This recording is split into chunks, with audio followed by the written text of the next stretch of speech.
السلام علیکم. Voices overseas Pakistani کے پلیٹ فارم سے میں آپ کی خدمت میں آفتاب خان دوبارہ سے حاضر ہوں.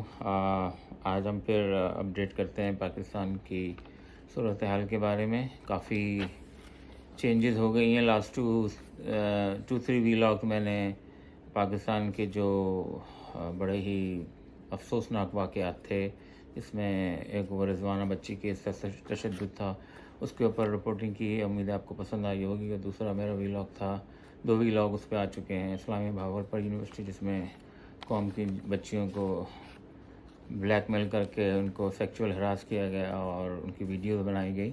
امید ہے آپ لوگوں نے وہ بھی دیکھی ہوگی. کافی اپڈیٹ ہیں اس حساب سے. تو جب سے شہباز شریف صاحب کی حکومت تھی، جب لاسٹ ٹائم ہم لوگوں نے بات کی تھی، تب وہ جا چکے ہیں اور جاتے ہوئے صرف اپنا برش اور اپنی پالش کی ڈبیا لے کے گئے، کیونکہ انہوں نے پوری طرح سے جس فوجی کے اور اسٹیبلش کے جوتے پالش کرنا تھے وہ کر لیے ہیں. اور جاتے ہوئے انہوں نے صرف یہ پوچھا کہ اور کوئی رہ تو نہیں گیا جس کے جوتے پالش کرنا میں بھول گیا ہوں، کیونکہ وہ اپنے آپ کو اگلے 5 سال کا بھی وزیر اعظم سمجھ رہے ہیں. بہرحال ان کی جو منحوس 16 مہینے تھے، جس میں ہماری عوام پہ مہنگائی کے پہاڑ ٹوٹے، لوگوں پہ ظلم و ستم ہوا، اور وہ ابھی بھی جاری ہے. تو اس کے بعد انہوں نے ایک نیا بندہ لایا ہے. اس کا نام ہے نگراں وزیر اعظم انور کاکڑ صاحب. انور کاکڑ صاحب پہلے عمران خان کے پارٹی میں تھے، پھر شاید انہوں نے ایک بیان دیا پارلیمنٹ میں، جس کی وجہ سے وہ اسٹیبلشمنٹ کی آنکھوں کا تارا بن گئے. لیکن یہ اتنے ایماندار آدمی ہیں کہ انہوں نے 2021 میں وائس آف بلوچستان کے نام سے ایک جعلی NGO بغیر رجسٹرڈ کیے بنائی تھی، اور اس میں اتنی کرپشن کی کہ 2021 میں ہی ان کو نیب بلوچستان کو بلانا پڑا، انکوائری شروع کرنا پڑی. اور وہ ظاہر سی بات ہے انکوائری چل رہی تھی، لیکن آپ کو پتہ ہے جو جتنا بڑا کرمنل ہے، جو جتنا بڑا کرپٹ ہے، اس کو اتنا ہی بڑا عہدہ ملتا ہے، اور ان کو اب وزیر اعظم بنا دیا گیا. تو اب یہ کرنے کے بعد انہوں نے عہدے کا حلف اٹھا لیا ہے. جو ہماری کابینہ ہے، جو میرے خیال میں 19 لوگوں نے، جو 19 انمول رتن چنے گئے ہیں مختلف جگہوں سے، اس میں زیادہ تر ریٹائرڈ فوجی ہیں. ایک نام مجھے بڑا سرپرائز، احد چیمہ صاحب، جن پہ بے انتہا کرپشن کے چارجز ہیں، وہ بھی اس میں شامل ہیں. کچھ بیوروکریٹ ہیں، ایک شاہد صاحب بھی ہیں، شاہد وسیع شاہ صاحب. میرے کو تو حیرت ہوتی ہے کہ ایسے جب حالات چل رہے ہیں تو ایسے لوگوں کو جو انٹلیکچوئل ہیں ان چیزوں سے دور رہنا چاہیے. لیکن بہرحال کرسی اور حکومت کے اپنے ہی مزے ہوتے ہیں. خیر، تو وہ اب انہوں نے عہدہ ایکسیپٹ کر لیا ہے میرے خیال میں. اور 90 روز کا جو اب آپ کے جو چیف آف الیکشن تھے سلطان شاہ صاحب،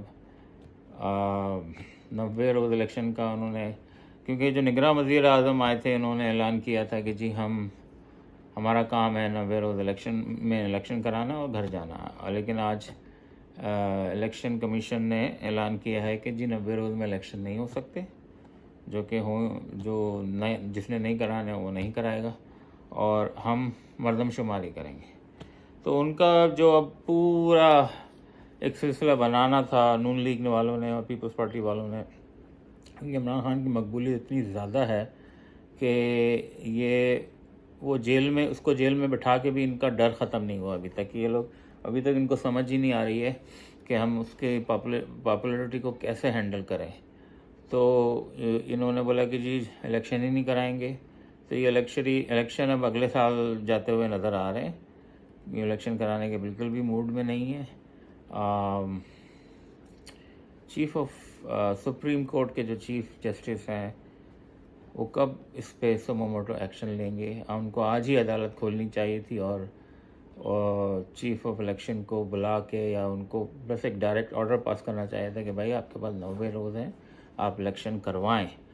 کیونکہ یہ تو آئین کی سراسر خلاف ورزی ہے، اور یہ ہو رہی ہے، مسلسل ہو رہی ہے. تو جہاں تک پاکستانیوں کو یہ بات سمجھ میں آ گئی ہوگی اب کہ اس وقت پاکستان میں ماشاء اللہ ہی لگا ہوا ہے، ان آفیشیل ماشاء اللہ لگا ہوا ہے.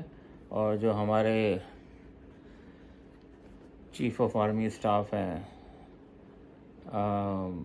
वो उस वक्त मार्शल एडमिनिस्ट्रेटर हैं और वही सारे स्ट्रिंग पुल कर रहे हैं। क्योंकि देखें, कोई इंसाफ नहीं है, कोई कानून नहीं है। जितने चोर उचक्के हैं सब एक जगह जमा कर दिए गए हैं। दोबारा से पुराने चोर उचक्कों को खूब रच भच के अच्छा खासा पैसा वैसा खा के उनके अभी करप्शन के वो सब आपके सामने आएंगे। वो करके उनको फारिग किया गया। 16 महीने उन्होंने खूब तबाही फेरी है और अब एक नया ग्रुप ऑफ पीपल आए जिसका जो सरबराह है वो ख़ुद करप्शन के चार्जेस में, जिस पे इंक्वायरी चल रही थी। तो अब आप क्या उम्मीद रखेंगे कि कोई हमारे इंसाफ होने वाला है मुल्क में, या इलेक्शन होंगे? इमरान खान के साथ वही सलूक किया जा रहा है। तारीख में जज ही नहीं अवेलेबल होता और वो आगे से बहाना कर देता है कि जी मैं बीमार हूँ। और कुछ रिलीफ मिला है पीटीआई के वर्कर्स को, आफरीदी को और अपना अली मोहम्मद ख़ान तो शायद रहा है, और परवेज़ इलाही साहब को रहा किया गया है, और कुछ लोगों की ज़मानतें हुई हैं, जो कि एक अच्छा है। लेकिन इमरान खान, क्योंकि इनका जो गेम प्लान था कि इमरान खान जेल में होगा, पीटीआई जो है ततर बतर हुई हुई है, 10,000 से ज़्यादा लोग जेलों में सज़ा भुगत रहे हैं, और हमारे चीफ ऑफ आर्मी स्टाफ और चीफ सुप्रीम कोर्ट के चीफ जो है वो चैन ही चैन लिख रहे हैं कि जी मुल्क में सब बेहतर है। डॉलर 300 से ऊपर जा चुका है। तो इलेक्शन ना कराने की वजह कुछ समझ में नहीं आ रही, क्योंकि इलेक्शन करा कर ही आप एक मजबूत और माशी लिहाज से और सियासी लिहाज से इस्तेकाम ला सकेंगे। क्योंकि ये जो लोग आप हैंड पिक करके लाए, ये तो आवाम के नुमाइंदे नहीं हैं, ये तो आपकी अपनी मर्ज़ी के लोग हैं जिनसे आपने कुछ काम करवाने, और ये आप उनको ले आए हैं। और इसी वजह से जो ख़बरें मेरे पास अभी कंफर्म नहीं है लेकिन सुनने में आ रही हैं कि हमारे जो एटॉमिक असासे हैं, जिसको अब्दुल कदीर ख़ान साहब ने अपनी ज़िंदगी दांव पे लगा के पाकिस्तान की इतनी लंबी खिदमत करी और पाकिस्तान को एक एटॉमिक ताकत बनाया, वो असासे कंप्रोमाइज़ कर दिए गए हैं।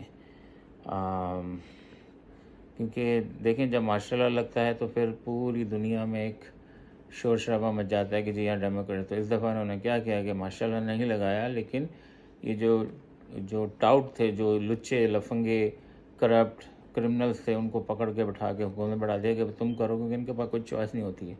अभी अनवर काकड़ साहब को बिठाया है वज़ीर आज़म। ये मेरे पास कॉपी है नैब के लेटर की, अगर किसी को चाहिए हो तो मेरे को रिक्वेस्ट करे, मैं उसको वो कॉपी भेज सकता हूँ प्रूफ के तौर पे। मैं अभी इस पर उसको डालना नहीं चाह रहा। तो इसीलिए ऐसे लोगों को लाया जाता है कि आप उनसे जो बोलें वो कर लेंगे, नहीं तो उनके आप वीक कमज़ोरी आपके पास होती है। तो बहरहाल यही हो रहा है, अंधेर नगरी चौपट राज है, लोगों को इंसाफ नहीं मिल रहा है। महंगाई इतनी शदीद हो चुकी है कि लोग ख़ुदकुशियाँ करने पे मजबूर हैं, जैसा कि मैं पहले अपने ब्लॉग में उसको बता चुका हूँ। मज़ीद ख़ुदकुशियाँ हो रही हैं और ये लोगों के टस से मस नहीं हो रहे। वो वहाँ पे मियाँ साहब, बड़े साहब, वो बैठे हुए हैं वहाँ पे, वो अभी भी आने को तैयार नहीं है। भाई की उनकी हुकूमत रही 16 महीने, वो तब भी नहीं आए। मुझे तो हैरत हो रही है कि वो उनका कोई रेलेवेंस पाकिस्तान की पॉलिटिक्स में अब बनता ही नहीं है। पाकिस्तान की इस्टेब्लिशमेंट को और सुप्रीम कोर्ट को चाहिए कि ये 90 रोज़ इलेक्शन जो मुलतवी करवाए गए हैं इनको चैलेंज करें, उसको कोर्ट में बुलाएं, उसको सज़ा होनी चाहिए। बेसिकली तो इन सब पे जिन्होंने गद्दारी की है मुल्क के साथ, सब पे जो है ना गद्दारी के मुकदमे होने चाहिए, लेकिन उनको नवाजा जा रहा है। अभी सुना है कि वो प्राइड ऑफ परफॉर्मेंस अवार्ड वगैरह भी दिए गए, और उसमें एक बड़ी नामवर सहाफ़ी हैं गरीदा फ़ारूकी, जिनको पता नहीं किस ने ख़रीदा हुआ है, वो उनको भी प्राइड ऑफ परफॉर्मेंस देंगे। अल्लाह की शान देखें।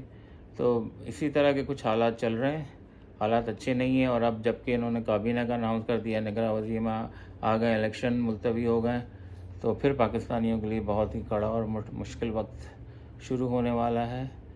अल्लाह रहम करें, कब तक इस तरह के हालात रहेंगे। और इसका वाहिद हल यही है कि इलेक्शन कराए जाएं, और जिसमें जितनी काबिलियत है वो अपनी साबित करे, और अगर वो जीत के सीट ले सकता है तो ले ले, और उसको फिर हक़ होगा पाकिस्तान पे हुकूमत करने का, क्योंकि वो आवाम के वोटों से आएगा। نہ کہ کسی کا ہینڈ پکڈ ہوگا۔ اگلی ویڈیو تک اجازت دیجیے اور پاکستان کے لیے دعا گو رہیے، اور یہ جو پاکستان کو برباد کر رہے ہیں ان کے لیے بد دعائیں کیجیے۔ السلام علیکم۔ پاکستان زندہ باد۔